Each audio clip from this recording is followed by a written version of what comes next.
করছে, আবার চাকরির প্রমোশনের ক্ষেত্রে আবার সেম একই কোটাটাই ব্যবহার করছে। বাংলাদেশে কোটা আসলে কি করা হয় জানেন? কোটাটা কেউ একবার ইউজ করে না, মাল্টিপল টাইম ইউজ করার যে পলিসি, এই কোটা থাকবে কি থাকবে না এটা অ্যাবসলিউটলি স্টেট পলিসি। 72 সালের রিক্রুটমেন্ট পলিসি যে জায়গায় কোটা চালু করা হয়েছিল, এর একটা জায়গাতেও কি নাতিপুতির কোটার কথা উল্লেখ করা ছিল? কোনো চাকরিতেই, সেটা প্রথম এবং দ্বিতীয় শ্রেণী না, প্রত্যেকটা লেভেলের চাকরিতে 5%-এর বেশি কোটা থাকা পুরোপুরি অযৌক্তিক। গুরুত্বপূর্ণ যে ব্যাপারটা দেখুন না, বাংলাদেশের একটা কথা যারা রিড করেছিল, আমি জানি না যে তারা আসলে কখনো সংবিধানটা পড়ে দেখেছে কি না, তারা বলছে যে বাংলাদেশের সংবিধানের 150 নম্বর যে অনুচ্ছেদটা আছে তার কারণে তাদের এই দাবিটা লেজিটিমেট।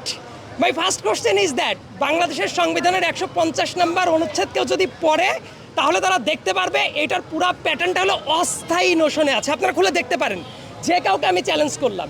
এবং 150 নম্বর যে অনুচ্ছেদ, এটার নোশনটা কি ছিল? আমাদের সংবিধান কার্যকারিতা লাভ করে কবে? 1972 সালের 16ই ডিসেম্বর। আর এই যে আমাদের একটা ইন্টারিম রিক্রুটমেন্ট পলিসি রুল যেটা করা হয়েছিল, সেটা করা হয়েছিল 1972 সালের সেপ্টেম্বর মাসে। তার মানে আমাদের যে প্রথম সংবিধান যেটা ছিল তারও কয়েক মাস আগে ইন্টারিম রিক্রুটমেন্ট রুলটা করা হয়। ওই যে 150তম অনুচ্ছেদ এই জন্য আনা হয়েছিল যাতে করে ওই সেপ্টেম্বর মাসের যে রুল যেটা, এটা তো মূলত কার্যকর হয়েছে 1973 সালে প্রথম নিয়োগ হয়, যাতে এইটাকে নিয়ে কেউ আদালতে প্রশ্নবিদ্ধ না করতে পারে। তো পুরো ব্যাপারটাই করা হয়েছিল কি ইন্টারিম রুল আকারে। ইন্টারিম শব্দের মিনিং কি? অন্তর্বর্তীকালীন, অস্থায়ী। স্বাধীনতার 54 বছর পরেও এটা কি অস্থায়ী আছে? মানে একটা দেশ 50 বছর অতিক্রম করে 54তম বছরে পড়ছে, এখনো কি সেই অস্থায়ী বেসিসে সেটা চলা উচিত? উত্তর হইল কখনোই এটা চলা উচিত না। এবং কোটার যে ব্যাপারটা আমি সবসময় বলার চেষ্টা করছি, এই কোটা তো টেকেন ফর গ্র্যান্টেড না। কেউ এইটা বলতে পারবে না আমার কোটাটা প্রাপ্য অধিকার, সংবিধানে এটা কোথাও বলা নাই। তাহলে যারা এই যে আন্দোলনটা করছে তারা তো আসলে সংবিধান কোনোদিন পড়েই দেখে নাই।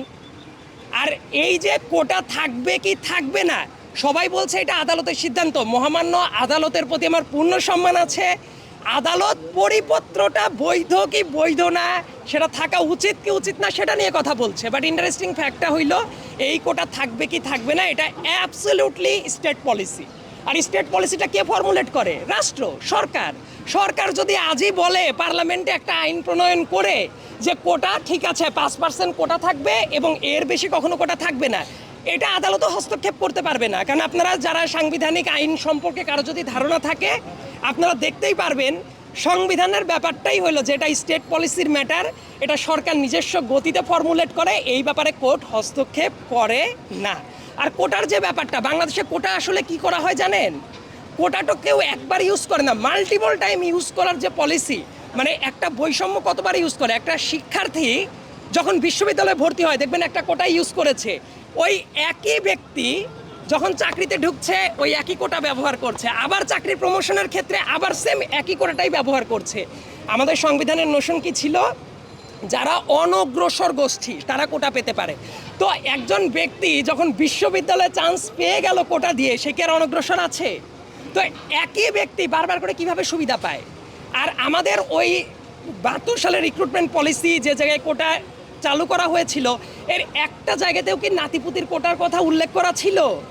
যারা দেশকে স্বাধীন করেছে তাদের একটা বিশাল বড় দেশমাতৃকার সেবা করার জন্য তাদের এই উদ্দেশ্যটা ছিল।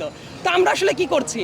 একজন মুক্তিযোদ্ধাকে দেখাইতে পারবেন যারা বলছে আমরা মুক্তিযুদ্ধ করেছি যাতে আমাদের নাতিপুতিরা কোটা পায়? সম্ভবত এটা কোথাও কোনো মুক্তিযোদ্ধার দ্বারা এটা বলা সম্ভব না। এবং আরেকটা ব্যাপার দেখুন, মুক্তিযুদ্ধদের যারা সন্তান প্রজন্ম আছে, এক্সেপশন কিছু থাকতে পারে, কিন্তু ম্যাক্সিমাম ক্ষেত্রে তারা কিন্তু কোটা সুবিধার আওতায় অলরেডি চলে এসেছে। কারণ মুক্তিযুদ্ধের টাইমে যদি ন্যূনতম বয়স 12 থেকে 15 বছর হয়, ন্যূনতম বয়স, এখন তাদের বয়স কত? 70-এর কোটায়, তো তাদের তো নাতিপুতি হয়ে গেছে। বর্তমানে এই যে কোটা ফিরিয়ে আনার যে টেন্ডেন্সি যেটা ছিল, এটা কিন্তু মূলত সন্তানদের জন্য না, এটা মূলত নাতিপুতিদের টার্গেট করেই এই প্ল্যানটা করা হচ্ছিল। তো আমার কথা, আমার নানা যদি মুক্তিযোদ্ধা হয় তাতে আমার অবদান কি দেশের জন্য? মহামান্য হাইকোর্টের পর এবং অ্যাপিলেট ডিভিশনের পর পূর্ণ রেসপেক্ট রেখে আমি আমার ব্যক্তিগত অভিমত প্রকাশ করছি, এটা আমার কোনো প্রাতিষ্ঠানিক কোনো মন্তব্য না।